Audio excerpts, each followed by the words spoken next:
कहानी की शुरुआत होती है एक रेगिस्तान से, जहाँ दो आदमी एक खास किस्म की लिजर्ट यानी बड़ी छिपकली पकड़ने आए थे। एक आदमी अपना जाल वहाँ बिछाकर एक लिजर्ट को पकड़ लेता है, तभी दूसरा आदमी जमीन पर डेंजर जोन लिखा हुआ देखता है, जिसका मतलब था कि यहाँ पर खतरा है और इंसानों का आना यहाँ पर मना है। तभी देख वो अपने साथी को यहाँ से निकलने का कहता है और फिर जब वो अपना बिछाया जाल निकाल ही रहा था कि तभी उसे अजीब सी आवाज सुनाई देती है। वो चेक करने जब आगे जाता है तो देखता है कि वहाँ एक काफी बड़ा गड्ढा है। उसे काफी अजीब लगता है कि ये इतना बड़ा गड्ढा आखिर रेगिस्तान के बीचों बीच होने का मतलब क्या है। मगर तभी वो देखता है कि उसका साथी अचानक से उस गड्ढे से बाहर आता है। वो काफी डरा हुआ था और मदद मांगने लगता है। इससे पहले कि वो कुछ समझ पाता तभी नीचे से एक काफी बड़ा क्रिएचर खींचकर उसे अपने साथ ले जाता है। ये देख वो डर जाता है और अपना बाइक लेकर वहाँ से निकलने लगता है, लेकिन मुसीबत बाइक चलती ही नहीं। और फिर तभी उस क्रिएचर का बड़ा सा हाथ बाहर आकर इस आदमी को भी पकड़ लेता है और खींचकर गड्ढे में अपने साथ ले जाता है। और इसके बाद हम दो सिंगर्स को देखते हैं जो बहन भाई थे और एक साथ एक क्लब में गाना गा रहे थे।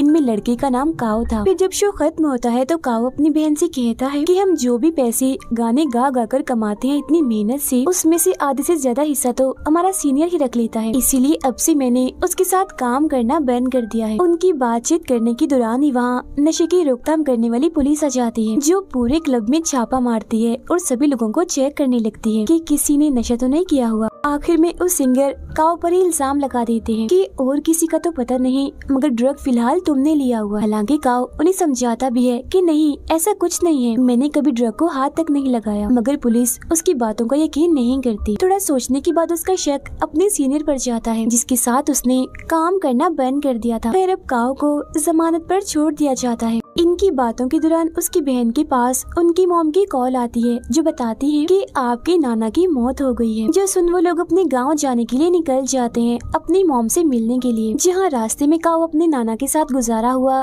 बचपन का वक्त याद करने लगता है, जब उसकी नाना उसे जमीन से खुदाई करके पानी निकालना सिखा रहे थे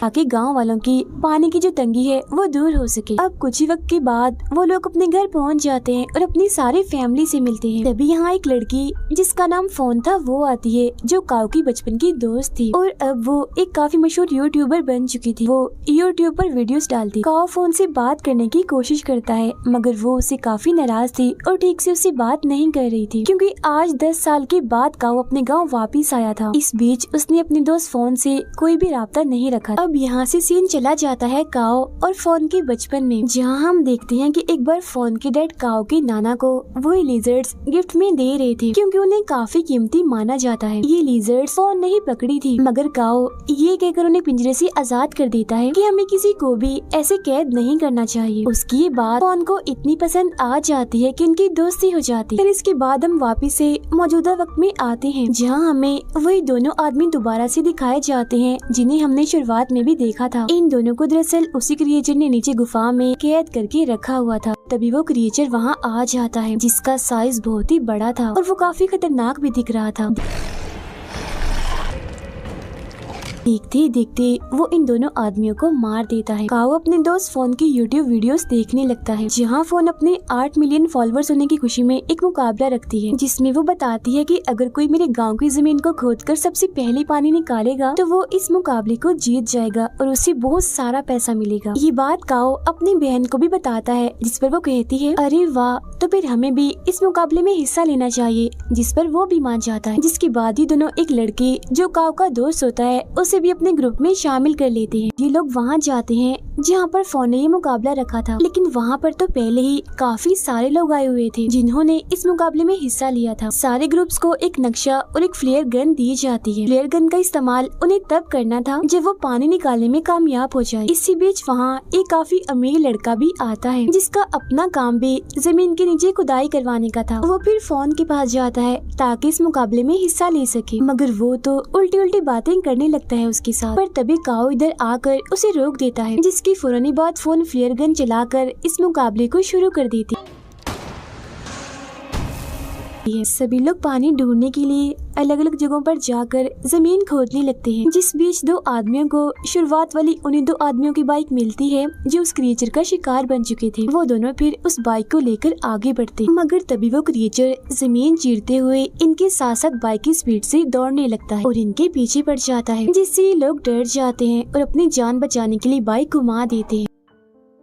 मगर वो क्रिएचर काफी चालाक था। वो इनके रास्ते के आगे एक काफी बड़ा गड्ढा बना देता है, जिससे वो दोनों जाकर उसमें गिर जाते हैं। उधर काओ और उसके साथी पानी ढूंढने के लिए आगे बढ़ रहे थे, मगर तभी उन्हें जमीन पर एक जगह कुछ प्लेट्स दिखती हैं, जिन्हें उल्टा करके रखा हुआ था। सभी प्लेट्स पर मंत्र भी लिखे हुए थे। जो देख काओ की बहन उससे पूछती है कि ये प्लेट्स यहाँ पर ऐसे क्यों रखी हुई हैं, जिस पर वो कहता है कि ये असल में एक काफी पुराना प्राचीन तरीका है पानी ढूंढने का। अगर जमीन के अंदर पानी होगा तो वो प्लेट में जमा होकर उसे अपनी जगह से हटा देगा। उनकी बातचीत के दौरान वहाँ एक दूसरा ग्रुप आता है जो पास ही में खुदाई कर रहे थे, जिनमें से एक आदमी काओ के ग्रुप से कहता है कि ऐसा माना जाता है कि इस जगह पर एक काफी बड़ा मॉन्स्टर रहता है जो बहुत ही ज्यादा खतरनाक है और उससे बचने के लिए ही इन प्लेट्स को यहाँ पर रखा हुआ है और मंत्र भी इन पर लिखे हुए हैं। उसकी इस बात पर काओ को जरा भी यकीन नहीं होता, जिसके बाद वो लोग आगे बढ़ते हैं। अब यहाँ शाम हो गई थी। गाड़ी में अपनी नाना का एक काफी पुराना नक्शा मिलता है, जिसमें उसकी नाना ने एक पहाड़ के पास निशान बनाया हुआ था। काओ जब उस नक्शे को फोन के दिए हुए नक्शे से मिलाता है तो देखता है कि उस नक्शे में ऐसा कोई भी निशान नहीं है। जो देख ये तीनों समझ जाते हैं कि जरूर इस पहाड़ के पास हमें पानी मिल सकता है, इसीलिए अगले ही दिन ये वहाँ जाने का फैसला करते। शाम होने की वजह से बाकी लोग यहाँ से जा रहे थे, मगर इनमें से 3 लोग रात यहीं गुजारने का फैसला करते हैं। जिनमें से एक आदमी जब साइड पर जाता है तो तभी वो क्रिएचर उड़ता हुआ इसके पास आता है और उसका सर ही काट कर जिस्म से अलग कर देता है, जो जाकर उसके साथियों के पास गिरता है, जिसे देख उनके होश उड़ जाते हैं, काफी डर जाते हैं और अपनी जान बचाने के लिए वहाँ से भागने लगते हैं। मगर तभी वो बड़ा सा क्रिएचर इनके सामने आता है। तब यहाँ हमें पता चलता है कि ये क्रिएचर और कोई नहीं बल्कि बिग लिजर्ड है, जिसका साइज इतना बड़ा हो चुका है। वो अब इन दोनों आदमियों को भी मार कर अपना शिकार बना लेता है। फिर अगली सुबह जब फोन को उन तीनों आदमियों के लापता होने की खबर मिलती है तो वो काफी परेशान हो जाती है, इसीलिए वो इस मुकाबले को बंद करने का फैसला करती है। तभी फोन का मैनेजर उस अमीर लड़के को कॉल करके बताता है कि 3 लोग गायब हो गए हैं, इसीलिए फोन इस मुकाबले को बंद करने वाली है। जिस उन अमीर लड़के को काफी गुस्सा आ जाता है, इसीलिए वो कहता है अगर मुकाबला बंद किया तो मुझसे बुरा कोई नहीं होगा, अंजाम तुम जानते ही हो। जिस उन मैनेजर डर जाता है, इसीलिए वो फोन को मनाने जाता है और कहता है कि देखो ये कितनी बुरी बात है, पहले हमने मुकाबला रखा, अब हम इसे बंद कर रहे हैं तो ये अच्छी बात तो नहीं है, इसीलिए हमें इस मुकाबले को बंद नहीं करना चाहिए। और रही बात उन 3 गायब लोगों की, हो सकता है कि वो खुद ही वापस चले गए हों या फिर किसी और ने उन्हें पकड़ लिया हो, तो हमें इन सब बातों को नजरअंदाज करके अपना मुकाबला जारी रखना चाहिए। हालांकि फोन ऐसा करना तो नहीं चाह रही थी, मगर मैनेजर के काफी कहने पर वो अपना मुकाबला जारी रखती। काओ और उसके साथी नक्शे वाली जगह पर आ जाते हैं, जहाँ उन्हें गुफा मिलती, जिसके अंदर जाने पर इन्हें एक ऐसी दीवार मिलती है जो काफी गीली थी, जिसे देख काओ कहता है कि शायद दीवार के पीछे पानी है, इसीलिए हमें दीवार को तोड़ना चाहिए।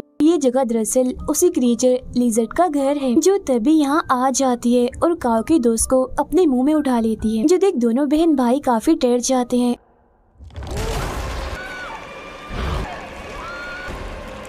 और अपनी जान बचाने के लिए गुफा से बाहर आ गए थे। फिर वो बाकी लोगों के पास जाकर सबको इस क्रिएचर के बारे में बताने लगते हैं, मगर कोई भी इनकी बातों का यकीन नहीं करता।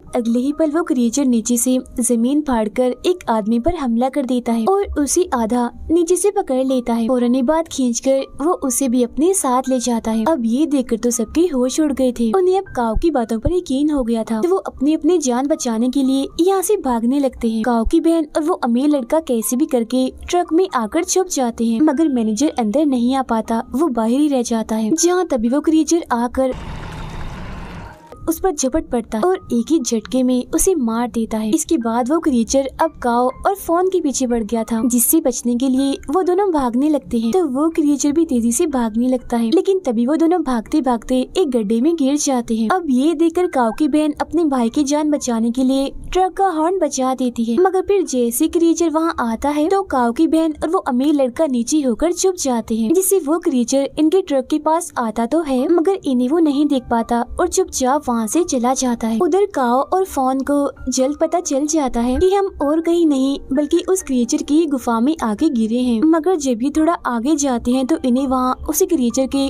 बहुत सारे अंडे दिखते हैं। यही इन्हें काऊ का दोस्त भी दिखता है जो मरा नहीं था बल्कि अभी जिंदा था। क्रिएचर ने उसे भी उस मजबूत कवर में कैद करके रखा हुआ था। वो उसे वहाँ से बाहर निकालने की कोशिश करते हैं मगर नहीं निकाल पाते क्योंकि वो कवर उनसे टूटता ही नहीं। यहाँ उन्हें और भी बहुत सारे लोग दिखते हैं जो बिल्कुल ऐसे कवर में कैद थे। इन लोगों को दरअसल उस क्रिएचर ने अपने बच्चों को खिलाने के लिए रखा हुआ था। उधर काऊ की बहन ट्रक से बाहर आती है तो देखती है कि वो क्रिएचर तो इनके ट्रक के ऊपर ही सो रहा है। वो चुपके से बगैर कोई शोर की आगे बढ़ती है और अमीर लड़के की गाड़ी में जाके बैठ जाती है, जिसके बाद वो अमीर लड़का भी ट्रक से निकलता है और अपनी गाड़ी की तरफ बढ़ने लगता है। मगर तभी उससे आवाज पैदा हो जाती है जिससे वो क्रिएचर नींद से जाग जाता है और फौरन ही उस पर हमला कर देता है। वो उसे भी उठाकर अपनी गुफा में लाता है और उसी कवर में बंद कर देता है। काऊ और फोन दोबारा से उसी गीली दीवार के पास पहुंच जाते हैं, जिसे चेक करने के बाद फोन कहती है कि दीवार की दूसरी तरफ पानी है और क्योंकि ये लिजर्ड क्रिएचर है इसलिए शायद इसे पानी पसंद नहीं होगा, तो उसने पानी से बचने के लिए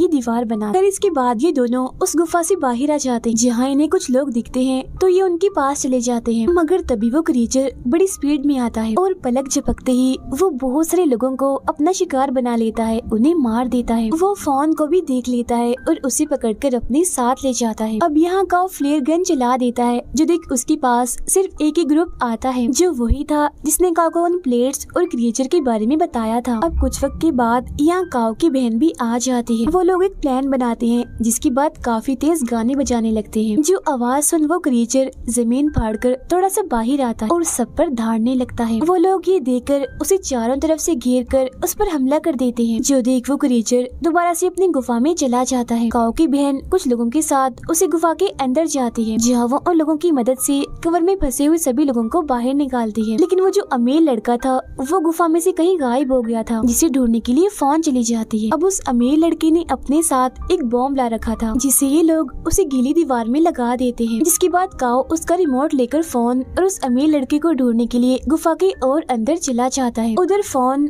अमीर लड़के को ढूंढ ही लेती है मगर जब वो यहाँ से जाने लगते हैं तो वो क्रिएचर इनके सामने आ जाता है, जिसे देख अमीर लड़का फोन को वहीं छोड़कर सिर्फ अपनी ही जान बचाने के लिए वहाँ से चला जाता है। अब इससे पहले वो क्रिएचर फोन पर हमला करता काऊ भी यहाँ पहुँच चुका था। वो क्रिएचर के ऊपर छलांग लगाकर उसके ऊपर आ जाता और एक कुल्हाड़ी से उस पर हमला कर देता है मगर वो क्रिएचर इतना ताकतवर था कि उसे कुछ भी नहीं होता। जिसके बाद वो क्रिएचर अब फोन को अपनी दुम से पकड़ लेता है और जोर से उसे जकड़ लेता है। वो उसे फिर मारने ही वाला था कि तभी काऊ फ्लेयर गन चलाकर उस क्रिएचर के मुंह में डाल देता है, जिससे वो क्रिएचर बौखला जाता है और उसका ध्यान भटकते ही ये लोग यहाँ से भाग जाते। कुछ दूर आकर काऊ रिमोट का बटन दबाकर बॉम्ब को फोड़ लेता है, जिससे वहाँ धमाका होता है और दीवार टूट जाती है। ऐसा होते ही पूरी गुफा में पानी फैलने लगता है। पानी का बहाव इतना तेज था कि क्रिएचर भी उसके साथ बह जाता है और मारा जाता है। पानी अब काफी तेजी से काऊ और फोन के पीछे भी आ रहा था मगर वो ठीक वक्त पर गुफा से बाहर निकल आते हैं, जहाँ पर तभी काऊ की बहन और उसका दोस्त भी आ जाते। फिर तभी जमीन पर अलग अलग जगह से पानी आने लगता है, जो देख के लोग काफी खुश हो जाते हैं। इसके बाद हम देखते हैं कि वो अमीर लड़का गड्ढे से बाहर आता है जो अभी जिंदा था, जिसके हाथ में उस क्रिएचर का अंडा था, जिसे देख वो काफी हंस रहा था। अब अंडा होने का मतलब ये है कि उस क्रिएचर का जड़ से खात्मा नहीं हुआ, क्योंकि उसके अंडे अभी मौजूद हैं, जिनमें से जाहिर है और भी बहुत सारे लिजर्ड क्रिएचर निकलेंगे। और इसी के साथ ही ये फिल्म यहीं पर खत्म हो जाती है।